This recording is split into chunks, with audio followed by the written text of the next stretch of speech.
Levantar la mano.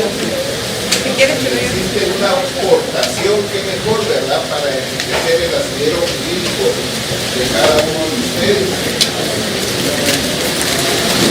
Pero la dama, ¿verdad? Una dama que tenga una aprobación, un requerimiento, una amiga bastante, ¿verdad? La reunión de la Renazada el día sábado 24. Una de las otras semanas, ya les voy a decir que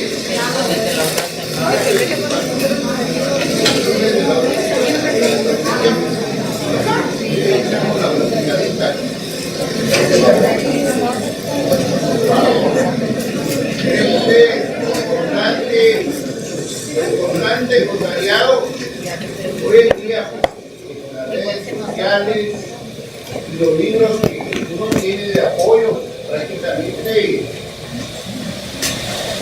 no cuesta, la verdad no cuesta lo que es derecho notarial, pero aquí a la persona entonces fuerza y sea perseverante y sobre todo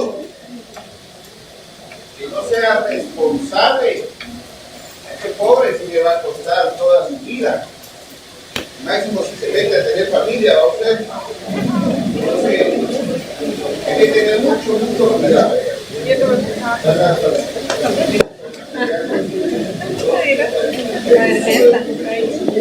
Dios me libre.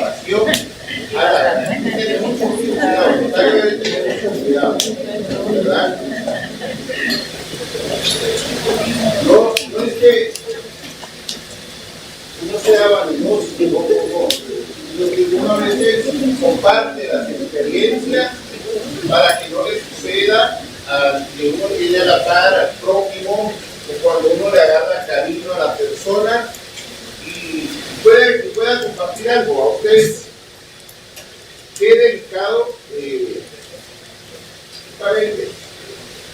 en el 2016, cuando empezaron a sonar estos casos de la línea, acusación, denunciantes de la salud, pues la vida lo lleva a uno en su ejercicio profesional a trabajar en diferentes áreas del derecho. Entonces, desde el primer día, desde los allanamientos, vieron el primer caso que fue la línea, que la línea fue una puerta para ver lo que es el caso de operaciones de Estado, pues podríamos decir que participamos en defensa de esos casos.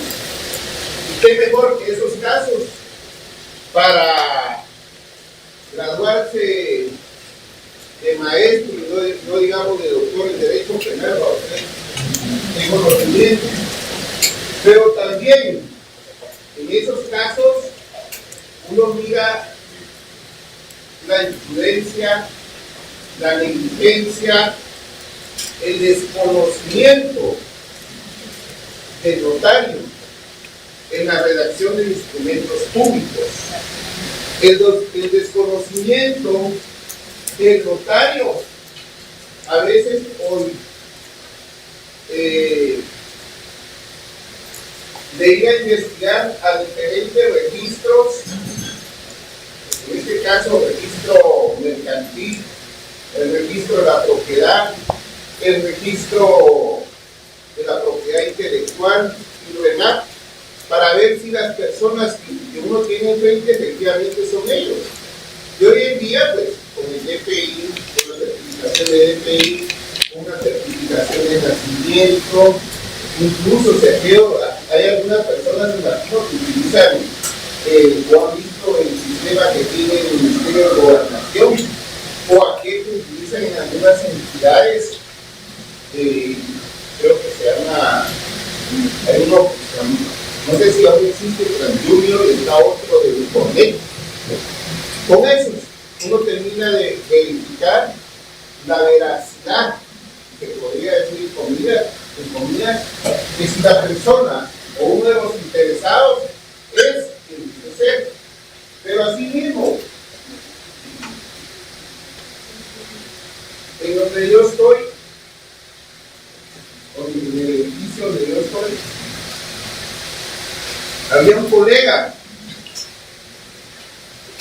y él ya tenía como 10, 12 años de ejercicio profesional.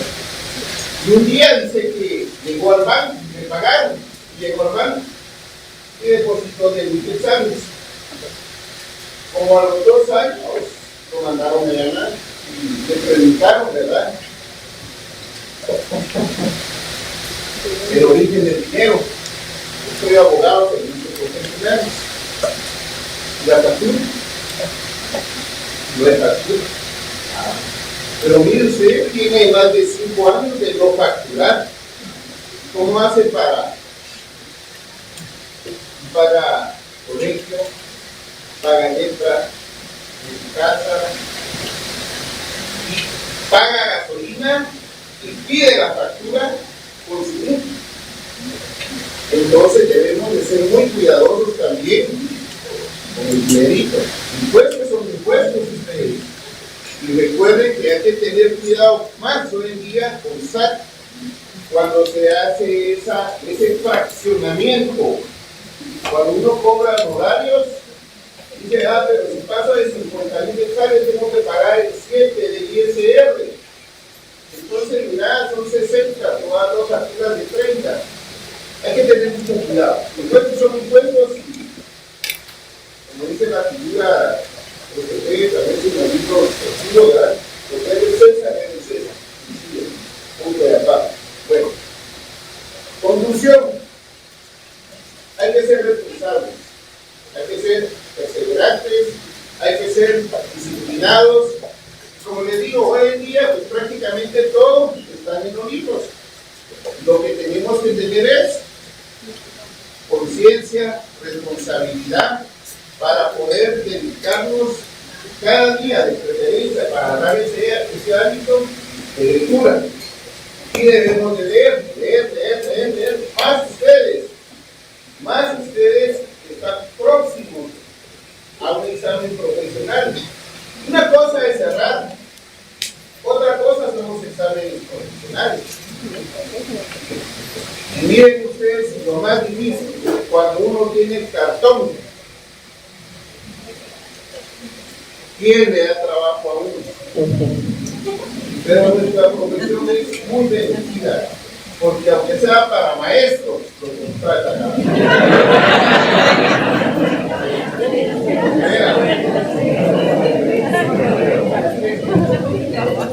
la licenciatura, el cartón de licenciatura está para todo. Está para todo, de veras. ¿Quién no quiere un abogado? Yo me gradué y andaba con mis actas de arresto domiciliario en mi botón. Y le decía a los abogados, con más tiempo de ejercicio profesional, mira, es el abogado.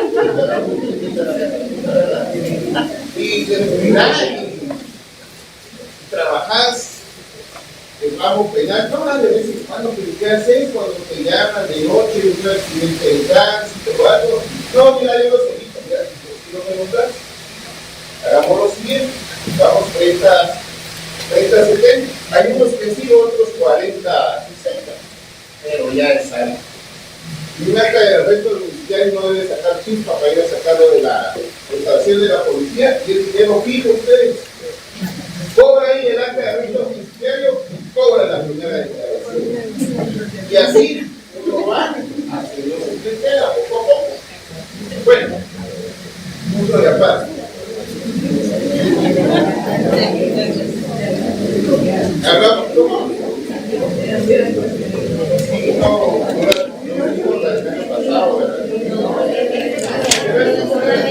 vamos a hacer que se menciona. Miren ustedes cómo las cargan el bolsón. Yo antes de estar graduado, yo tenía mayor responsabilidad. Entonces tenía un camino que peleaba a un abogado y decía, yo me adelantaba. ¿Qué le puede decir el policía a uno? Más que andarte, ¿verdad? Pero por eso lleva 9 años en la calle, debe sacar chispa. Y al policía también, ¿verdad? Para todos. ¿De veras?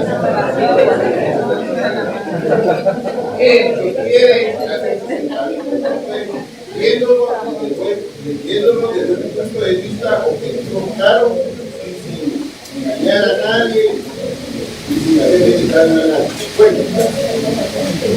el miércoles pasado hablábamos un poquito del tema de la donación. ¿Qué puede ser una donación como negocio? Puede ser remuneratoria. La característica de la donación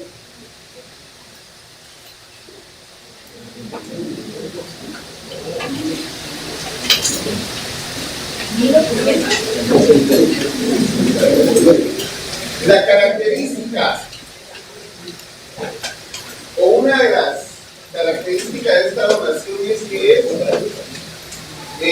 sí, pero puede reivindicar el derecho. No se debería de salir porque esto le va a importar, ¿no? ¿Y cómo es la reivindicación?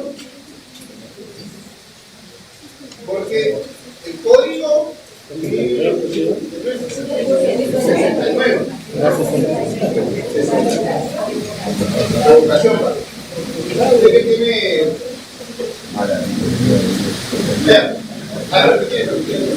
bueno,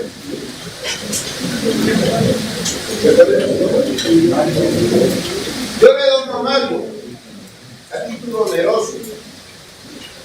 Resulta que Mario ya, a título oneroso, no me reservé su fruto. Yo le doy a Mario. Y resulta que Mario, a los meses, pues, estos los tragos, ¿no? Me empezó a decir un montón de cosas. Como él es mayor que yo, entonces, me dijo a repasar y me sacó de la casa. Entonces vengo yo y digo, buen notario, le planteo qué puedo hacer. Y él me dice, mira, qué gato, ¿verdad? Usted le donó, le regaló. Entonces, existe la figura de la reivindicación, reivindicar este derecho, la revocatoria a usted. Entonces se hace una escritura. Nosotros, desde, si fue hoy, 5 de agosto, que sucedió el acto, entonces tengo 6 meses para ir ante el notario y fraccionar este instrumento público. Y el notario tiene 60 días para notificar al donatario. Pero esto se hace a través de un juicio voluntario en un juzgado de primera instancia civil. Pero si Mario y yo somos familiares, ¿será que es un juzgado civil?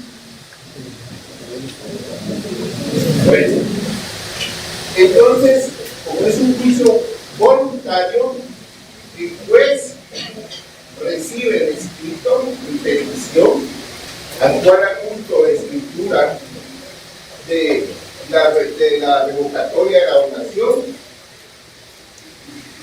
y oficia y emite una resolución para que sea notificado Mario. Mario, si en el plazo de 60 días no adopta alguna acción, entonces queda firme. Y le pido al juzgado, es un oficio, no sé si alguien, ¿cuántos han visto los oficios de los juzgados? ¿Lo han dirigidos al registro de la propiedad? El papel de seguridad, ¿ah? Que levanten la mano que los ha visto. ¿Usted tiene uno? ¿Puede conseguir uno? Ahí lo manda el chat, por favor. Y así.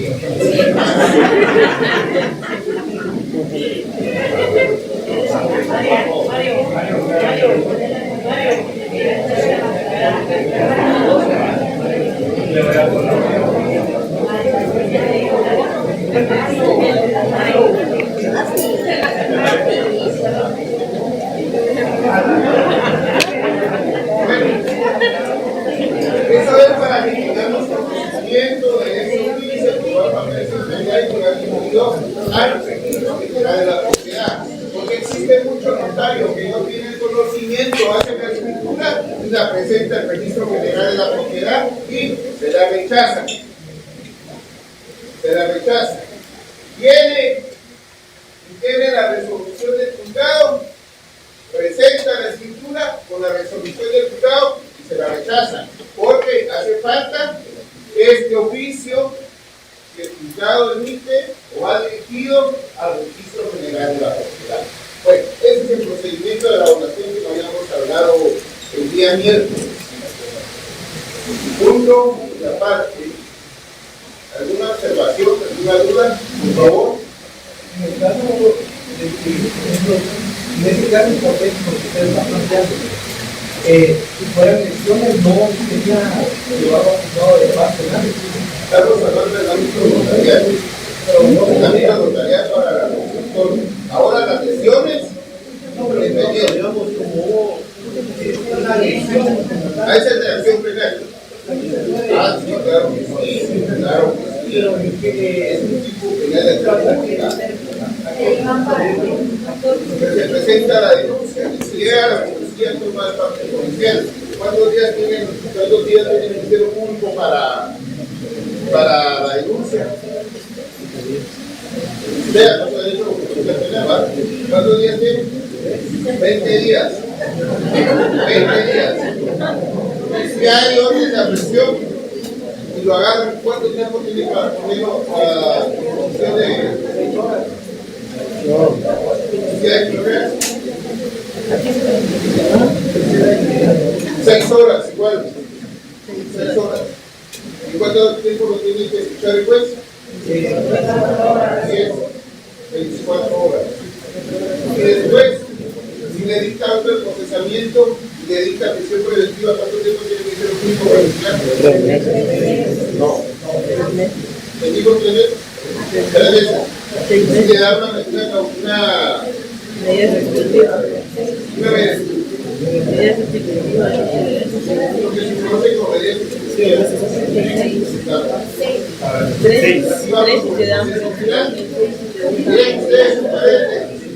qué interesante que ya les hicieron atención, hablando de todo un poco. El artículo, lo que tiene la Constitución Política de la República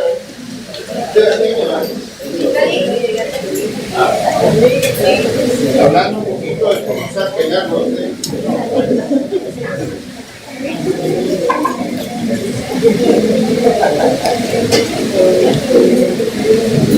Artículo 2, derechos humanos. Artículo 3, derecho a la vida. Artículo 4, procesal penal, libertad e igualdad. Artículo 5, libertad de acción. Artículo 6, definición legal. Artículo 7, notificación de la causa del detenido. Artículo 8, derechos del detenido. Artículo 9, interrogatorio al detenido preso. Artículo 10, centro de detención. Entonces aquí lo vamos a decir de la primera. ¿Desde qué? ¿No? Algo de esto vamos cancelados. Bueno, terminemos el tema. 20 días.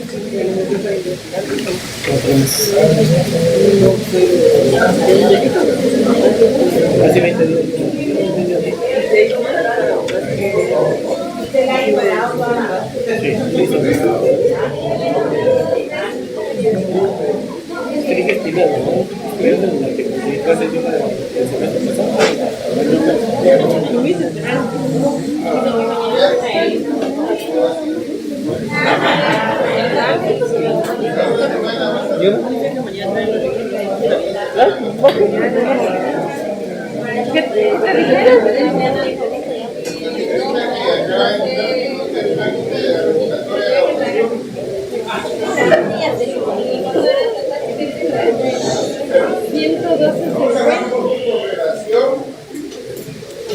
Artículo 464. La propiedad. Contenido del derecho de propiedad. Artículo 464. Estamos hablando de la compraventa condicionada. puede ser un pacto de reserva. Artículo 464. La propiedad es el derecho de gozar y disponer de los bienes dentro de los límites y con la observancia de la obligación que establece la ley. Existe la compraventa a plazo con reserva de dominio. Existe la compraventa a plazo con reserva de nuda propiedad. Ustedes que ya pasaron derecho civil, sabemos y tenemos claro que la nuda propiedad, valga la redundancia, Mario tiene una propiedad, pero solo tiene la nuda propiedad. Y esa nuda propiedad él la puede enajenar, porque Mario no tiene derecho de goce, uso y disfrute. Lo contrario.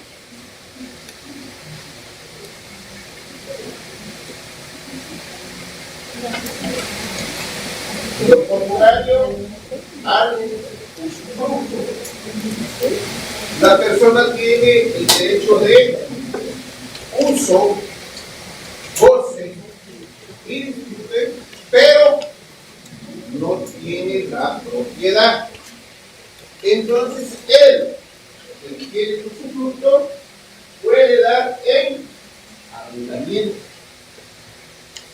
A diferencia del que tiene la nuda propiedad, porque él puede enajenar, él puede vender la nuda propiedad, pero sobre esa propiedad existe un usufructo, porque existe el derecho de uso, goce y disfrute a favor de, o exactamente, el intelectual. Bueno, entonces nosotros debemos de manejar esta figura cuando hablamos de compraventa a plazo con reserva de dominio. Y para eso, la lectura obligatoria es del artículo 464 al artículo 484. Es una compraventa de la que vamos a trabajar. Y la cláusula de la reserva de dominio es de la siguiente forma. Nosotros tenemos claro ya un instrumento público que lo trabajamos aquí, que es la compraventa. Y de la compraventa vamos a desprender de lo que es una compraventa con garantía hipotecaria, de lo que es una compraventa con garantía pretaria, de lo que es una promesa de compraventa, de lo que vamos a ver hoy también, de lo que es una compraventa de derechos de posesión. Y aquí estamos hablando de una compraventa a plazos con reserva de dominio. Y la diferencia es en la cláusula donde se reserva el dominio. Y se puede leer: el vendedor se reserva el dominio de los bienes objeto de la presente compraventa hasta el completo pago por el comprador del precio a plazo que se refiere a la cláusula anterior de este contrato. Punto seguido. La transmisión del dominio al comprador se efectuará con el pago del último plazo aplazado al pacto por medio de carta total de pago. Bueno, si es una compraventa, en la cláusula primera van los antecedentes. En la cláusula segunda va la transacción que se va a hacer, por cuánto lo voy a vender. Y esta sería la cláusula de la compraventa por reserva de dominio. Yo les voy a subir un ejemplo a ustedes. Entonces, en el ejemplo que voy a subir, quiero que por favor utilicen su conocimiento y redacten esa cláusula como ustedes lo consideren. No importa si está bien, si está mal, pero yo lo que quiero es que ustedes redacten la cláusula a conciencia, por favor. A conciencia. Bueno. ¿Nada?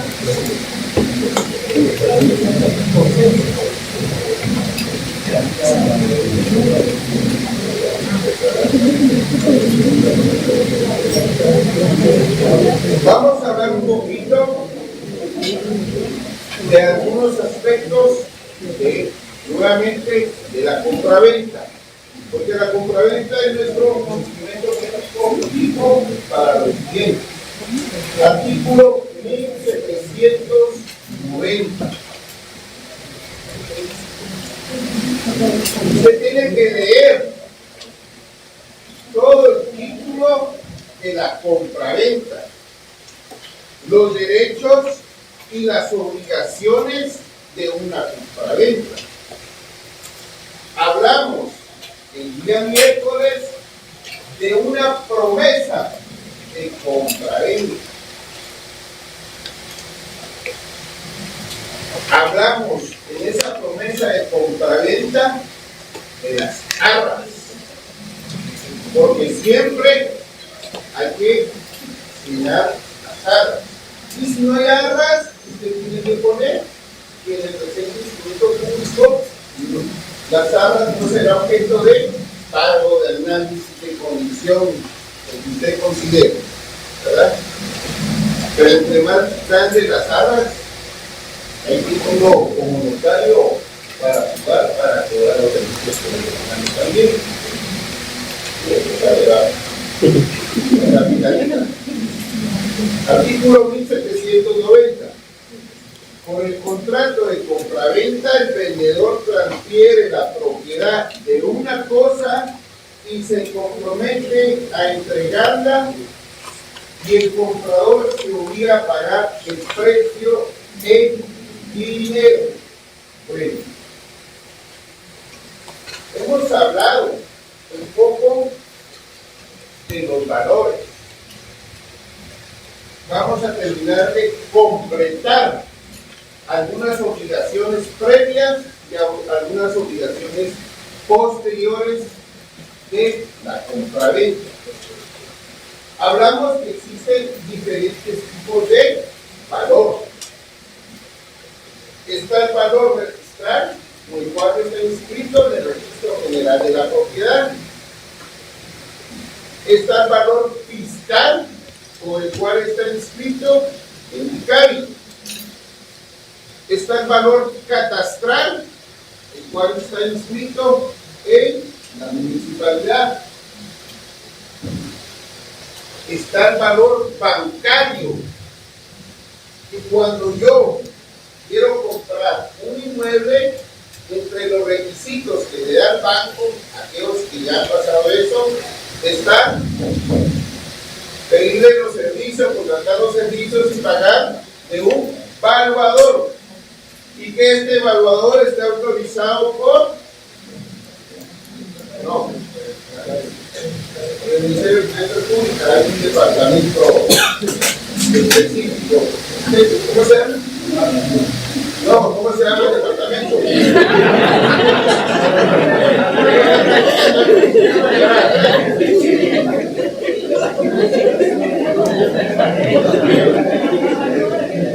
Dirección de catastro, valor y bienes y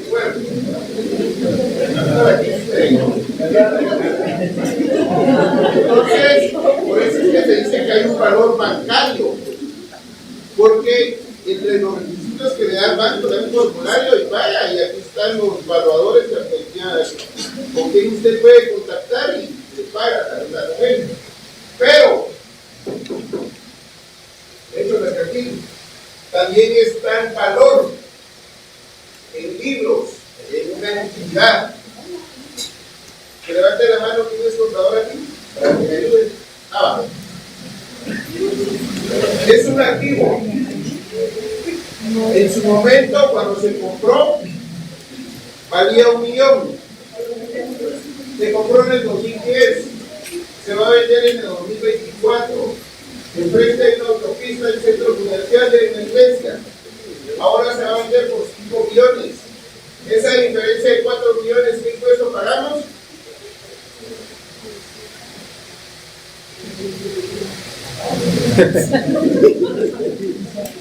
¿No escuchamos? ¿Cuánto? ¿El 10? ¿Cómo se llama? ¿Ah? No digo 5. Ah, sí, todo bien.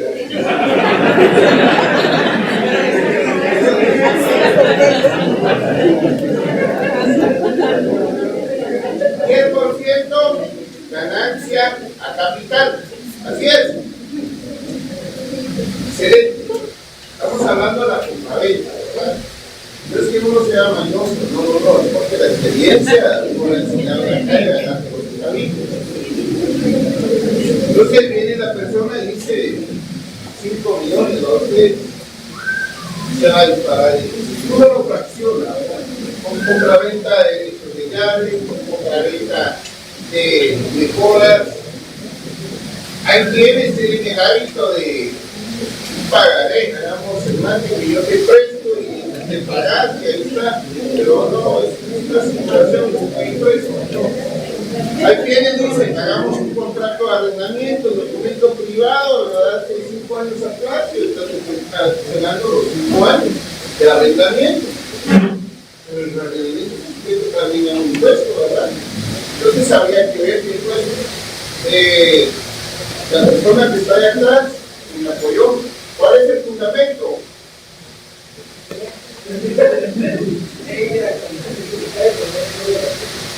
¿Alguien que le ayude?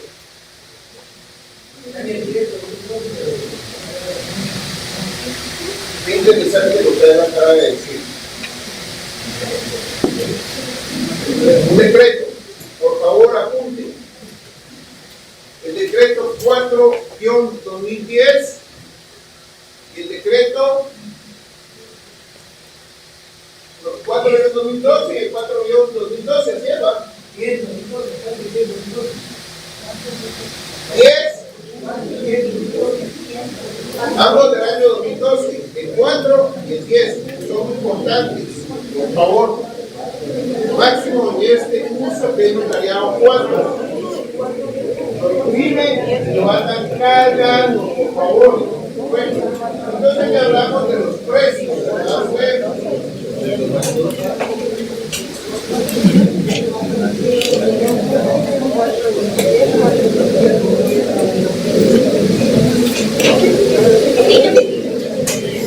En la ley del impuesto al valor agregado, o las reformas que huyeron, de los cuales los decretos ustedes van a leer, los compañeros, entre las reformas está también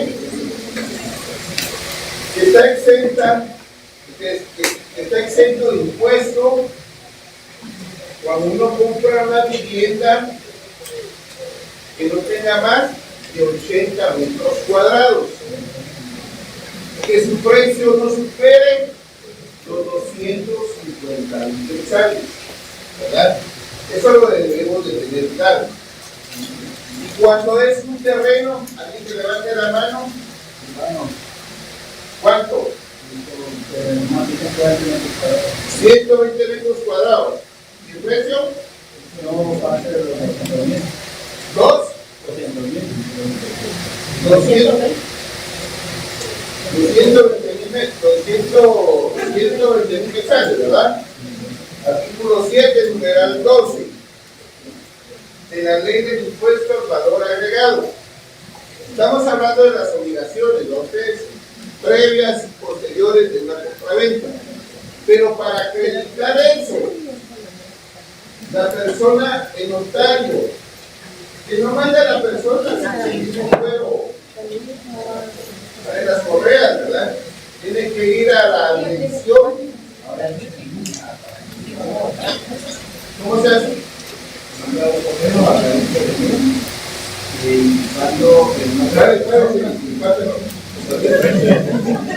se manda un correo a la gerencia de bienes del lugar y se adjunta el nombre de la persona y los documentos personales de identificación de cada uno, son varios de Estados Unidos, y ellos por correo electrónico le envían a uno la tarifa de bienes.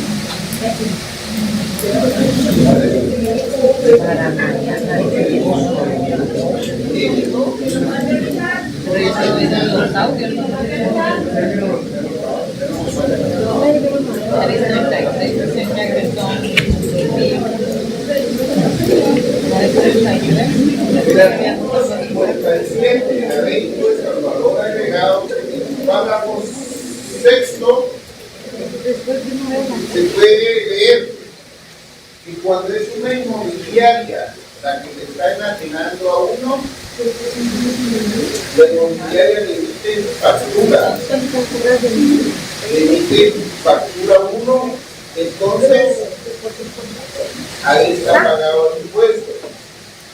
Yo conozco muchos notarios que están conscientes de eso. Y hay veces que abusa del cliente. Porque el cliente viene y le pregunta, notario, ¿cuánto es de los impuestos? Y a qué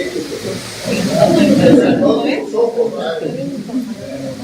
no, hay que cobrar por horario, hay que ser justo para cobrar un horario. Ya tenemos una arancel, ¿verdad?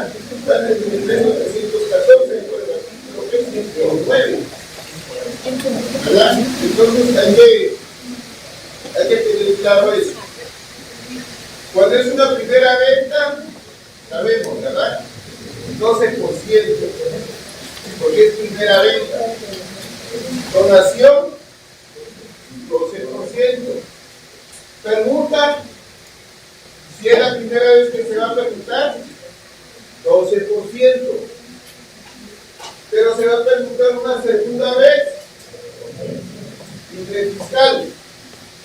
Entonces, esas son entre las obligaciones. Siempre la lectura del artículo 57 de la ley impuesta al valor agregado, por favor.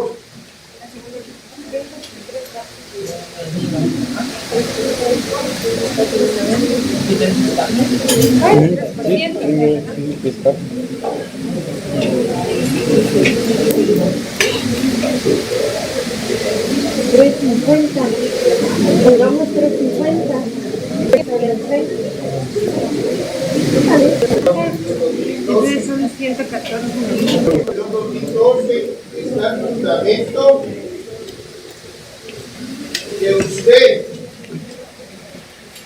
y la compraventa es en efectivo no la puede, no supera los 30,000 quetzales. Si la compraventa no supera los 30,000 quetzales, usted no puede pagar en efectivo. Pero eso está en el decreto este 4 de 2012, no recuerdo el artículo. Entonces, por favor, ahí lo leen. Hablamos del artículo 57, pero también la lectura del artículo 56 de la ley del impuesto al valor agregado. Bueno, entonces entre estas, pues ya vimos parte de las obligaciones previas, de las obligaciones posteriores, que se van dando en un instrumento público de compraventa. En el programa está que tenemos que hablar de la compraventa de derechos de posesión y la diferencia entre la compraventa de derechos de posesión y la compraventa compraventa, de la cual ya platicamos y está en 1790, que también ya hablamos un poquito, es que una tiene registro y la otra no. Y ahí entra una pregunta. Ahorita que me acordé de la pregunta. Si tengo una propiedad que tiene registro y tengo una propiedad que no tiene registro, ¿puedo preguntar? La respuesta es sí. Por lo regular, estas compraventas de derechos de posesión se dan en el área rural.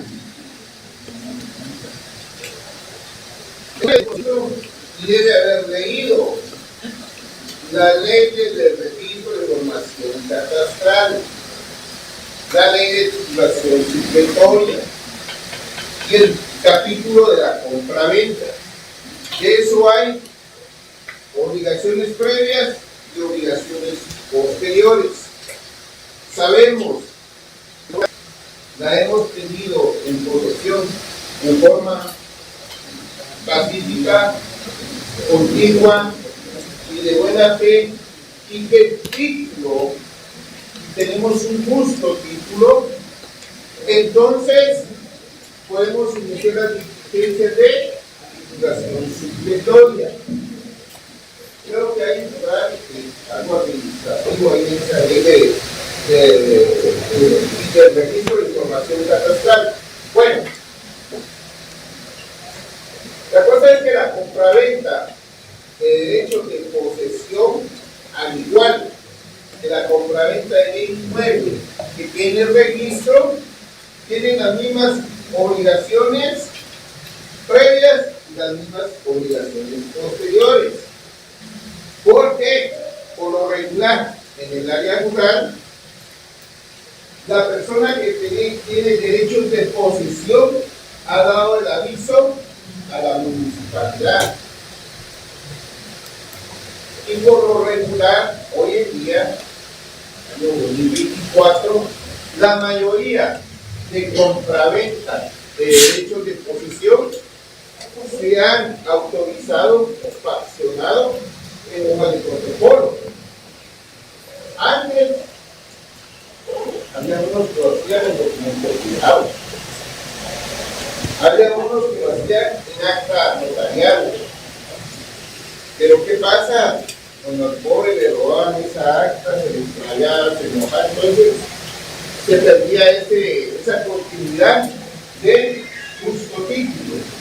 Entonces, para poderla, o para poder iniciar las diligencias de titulación supletoria, a veces no procedía el trámite, ¿verdad?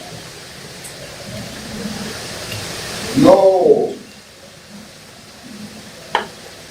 me encuentro más que hablar de esta compraventa de derechos de posesión, porque la diferencia es que no hay registro, que por lo regular es en el área rural, que la recomendación es hacerla siempre en hojas de protocolo, de preferencia, siempre, bueno, yo lo hago, ¿verdad? Y siempre que la persona deje la mención de actividad de video pulgar de la mano derecha como referencia, porque uno no sabe a qué tiene frente. Entonces hay que tener mucho cuidado con eso. Vamos a hablar un poquito más. ¿Qué dijo? Vamos a hablar un poquito.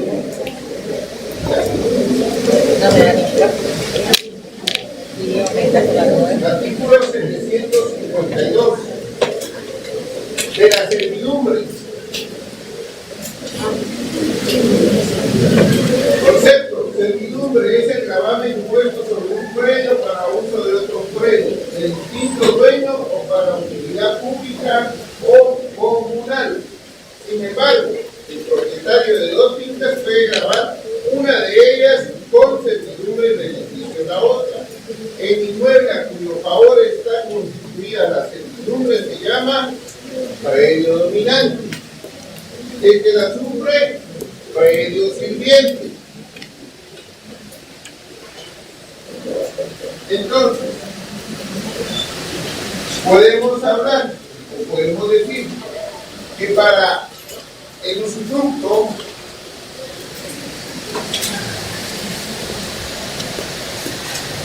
que para el uso, que para la servidumbre y para la habitación, para estas tres figuras, según la ley del impuesto del libre fiscal, en su artículo 2, numeral 1, ¿quién lo tiene? Que lo lea, por favor. Artículo 2, numeral 1 de la ley de impuesto del libre fiscal. De los documentos efectos.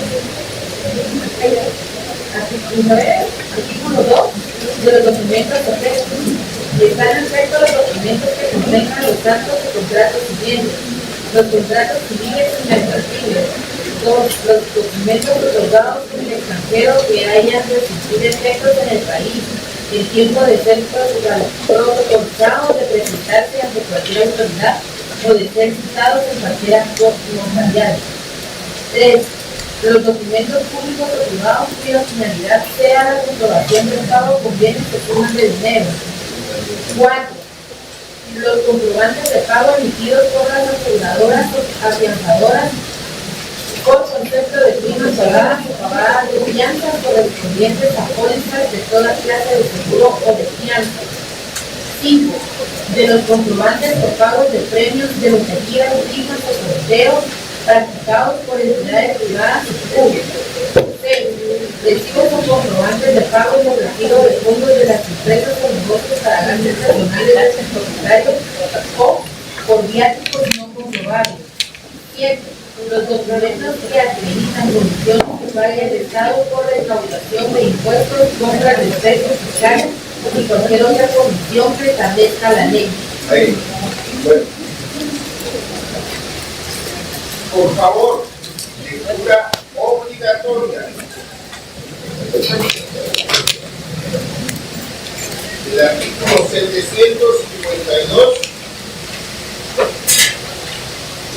como mínimo al artículo 781, porque vamos a ver un instrumento público de servidumbre de acueducto y un instrumento público de servidumbre de paso.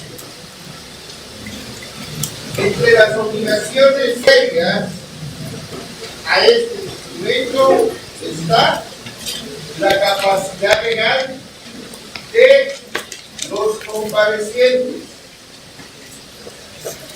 la identificación de los comparecientes, que ellas se pongan el documento personal de identificación, testigos, pasaporte, como se manda, la acreditación del derecho de propiedad.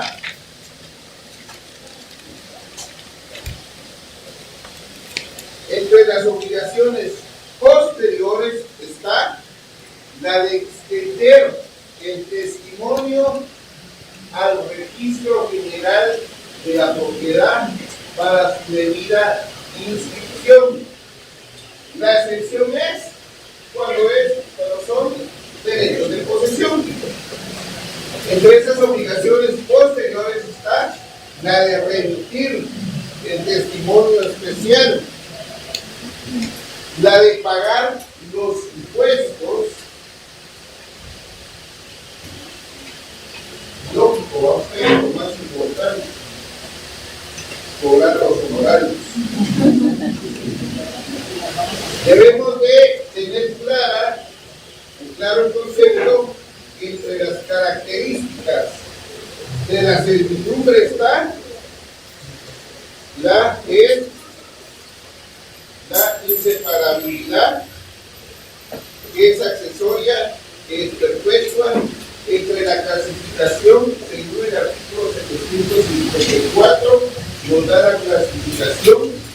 Debemos de tener claro y subrayar ese artículo 760 que se relaciona a la servidumbre de acueducto, que debe existir una indemnización.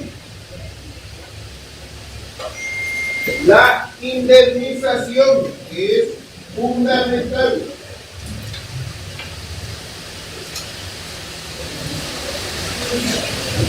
Algunos artículos, por el de tiempo, pero eso está en póliza, lo deben de tener claro. El 775 de las prohibiciones, el 776 de la caducidad, 777 de la servidumbre urbana de acueducto, el 778 y 779. Les voy a subir unos ejemplos a la plataforma y ahí les voy a escribir qué es lo que vamos a redactar.